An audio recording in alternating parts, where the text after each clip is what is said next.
ശബരിമലയെ സംബന്ധിച്ചിടത്തോളം ശബരിമലയെ സംബന്ധിച്ച് സ്വർണ്ണക്കൊള്ള നടത്തി എന്ന് പറയുന്നത് ആരാണ്?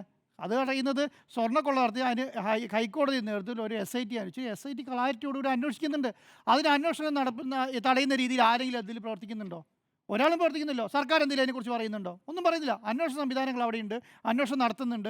അന്വേഷണം നടത്തുന്നതിൻ്റെ എല്ലാ സാഹചര്യങ്ങളും ഒരുക്കി കൊടുക്കുന്നുണ്ട്. അപ്പോൾ എന്താ, അവിടെ അയ്യപ്പൻ്റെ ഒരു തരി സ്വർണ്ണം നഷ്ടപ്പെടേണ്ടി ആ സ്വർണ്ണം നഷ്ടപ്പെട്ട് തിരിച്ചു പിടിക്കാനുള്ള കാര്യങ്ങളെല്ലാം ചെയ്യും. അതാണ് കേരളത്തിലെ പൊതുവായ ജനങ്ങളുടെ അഭിപ്രായം എന്ന് പറയുന്നത്. അതിനേക്കാൾ അപ്പുറത്തേക്ക് കടന്നിട്ട് ഇതെന്തോ എന്താണ് ഇപ്പോൾ എന്തത്ര ശുഷ്കാന്തി എന്ന് പറയും. ഈ ശുഷ്കാന്തി മുഴുവൻ എന്ന് പറഞ്ഞാൽ ഇലക്ഷൻ നടക്കുകയാണേ, പഞ്ചായത്ത് ഇലക്ഷൻ.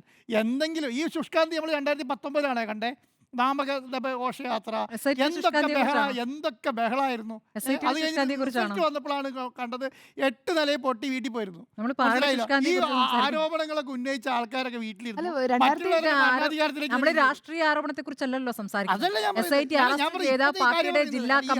ശുഷ്കാന്തി കണ്ടോണ്ട് ഞാൻ പറഞ്ഞുള്ളൂ. അപ്പൊ ശബരിമലയെ സംബന്ധിച്ച് ആർക്കാ അഭിപ്രായ വ്യത്യാസമുള്ളത്?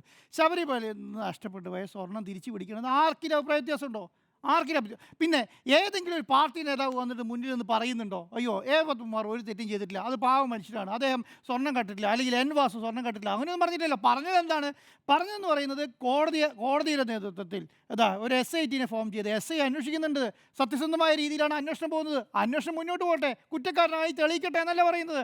അല്ലാതെ ഏതെങ്കിലും പാർട്ടി പ്രവർത്തകരോ സർക്കാരോ എന്ന് പറയുന്നുണ്ടോ ഇങ്ങനെയാണ് ഈ നടപടി ചെയ്യുന്നില്ല എന്ന് പറയുന്നില്ലല്ലോ.